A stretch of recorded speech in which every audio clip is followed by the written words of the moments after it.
parts, no? Ang gagawin ko ngayon, mayroon tayo ditong rim na naputulan siya ng spokes, isang spokes kasi nalubak siya.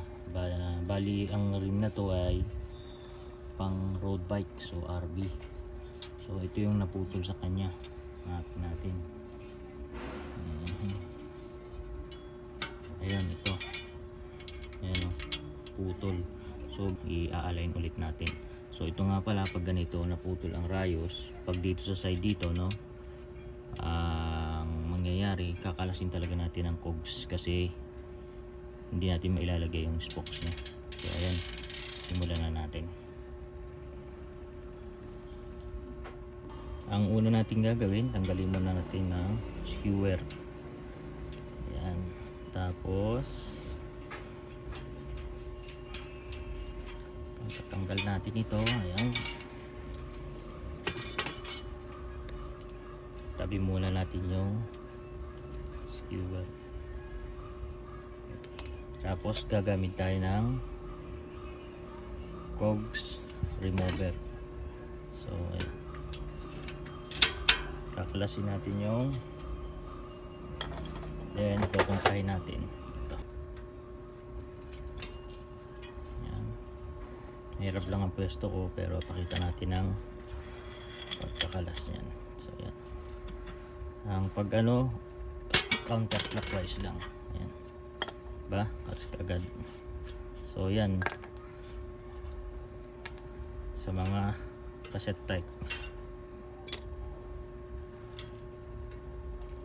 Okay, so ayan, tabi muna natin ang cogs.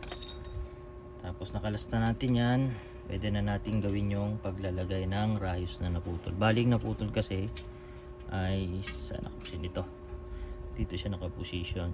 Ayan. Yan, tanggalin natin yung rim tape. Yan. Yan.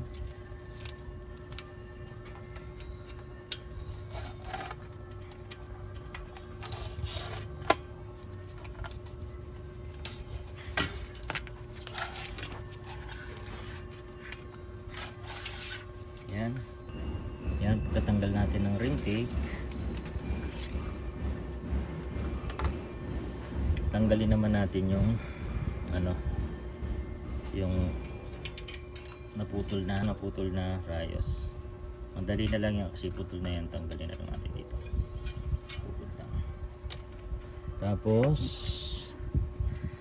then ilagay na natin yung kapalit. So baling ipapalit natin same na dun sa rayos niya. So ito bladed type to. So itong ganito, pag naputulan kayo, mahal yung isang piraso. Maswerte na yung makakabili kayo ng 200. Ang karamihan nito mas mataas pa sa 200 kasi bladed to. Mahirap hanapin. So ayan, kakabit na natin. So pag nagkabit nga pala tayo, no, titingnan natin kung saan. Halimbawa ito, ibabaw. So ibig sabihin ilalim to, pasok to yan. So yun lang. Yan, pasok na natin. Okay. Yan. Tapos saan ba ang ano?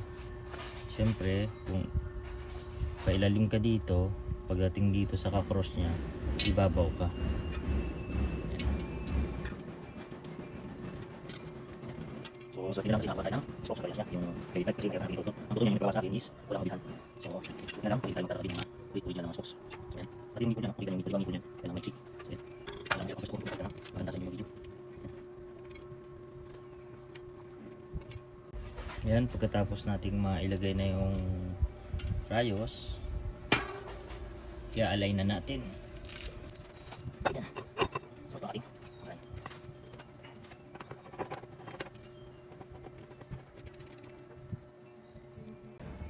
So ano nga pala, no, siya nga pala, hindi ko muna gaano maituturo yung pag-align kasi medyo mahirap yung pwesto ko dito eh. So ano naman to, luwag higpit lang. So ang naputol natin kasing rayos dito sa side, dito sa spokes, dito sa cogs side ng cogs. So bali ang mangyayari nito, hatak lang tayo dito. hihilahin lang natin kasi nakaalay na to. So simulan ko na. Narinig yung tumutunog. Pag tumutunog na gano'n, ibig sabihin kailangan lang hila. Ayan. Size nga pala ng ano nito madalas 14 gig.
So ayan mga bossing, no, mga kaparts, makikita nyo yung itim na yon.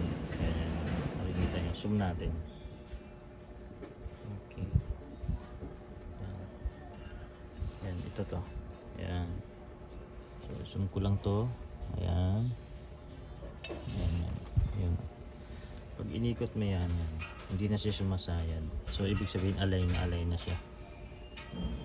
Diba? Mahirap lang talaga ang pwesto ko dito. So ayun, sana nakuha nyo, no. Pinakita ko lang kung paano magpalit ng spokes dito unang-una, at saka kunting idea sa pag-align. So magpo-post na lang ako ng panibagong paggawa ng pag-align kasi medyo mahirap ang pwesto ko dito ako sa labas, at saka maingay. So ayun, salamat, sana meron kayong kunting natutunan sa pag-align ng rayos at saka pagpapalit. So ito nga palang ginagawa ko na ito ay mga high-end na rim set. Ito mga pang road bike ito na bladed type. So magandang klase ito. So ayan, tapos na natin i-align, no. Bali, babalik na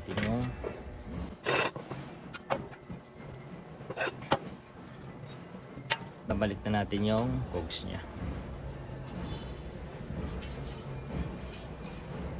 Sa pagbabalik pala ng cogs, no, hanapin nyo lang yung pinakamaliit dito. Ayan, no, pinakamaliit. Tapos hanapin nyo dito sa kabila. Mas madaling makita dito sa ano. Ayan, ito side na to.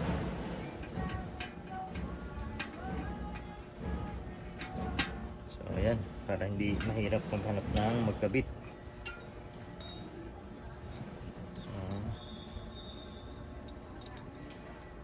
Hanapin nyo lang yung pinakamaliit na butas. Ayan, no. Makikita nyo naman yun ito. Ito yung pinakamaliit. Ganon din dito, yung pinakamaliit na butas. Hanapin nyo lang ngayon. Then yung lock. So ito yung lock.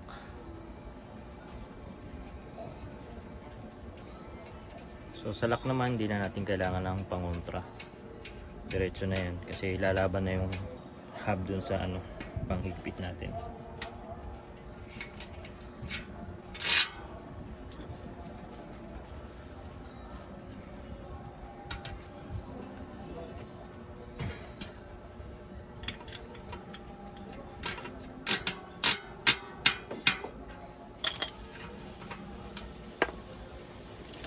Then balik na natin tong skewer.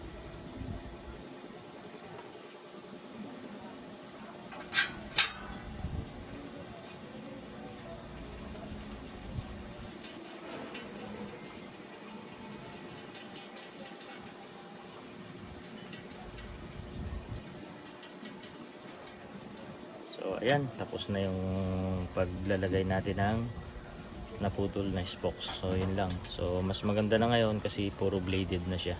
Pare-parehas na yung rayos niya. Ayan. So ayan, salamat sa panonood ng video ko, no. Sana may natutunan kayo kahit na konti. Salamat, ingat kayong lahat.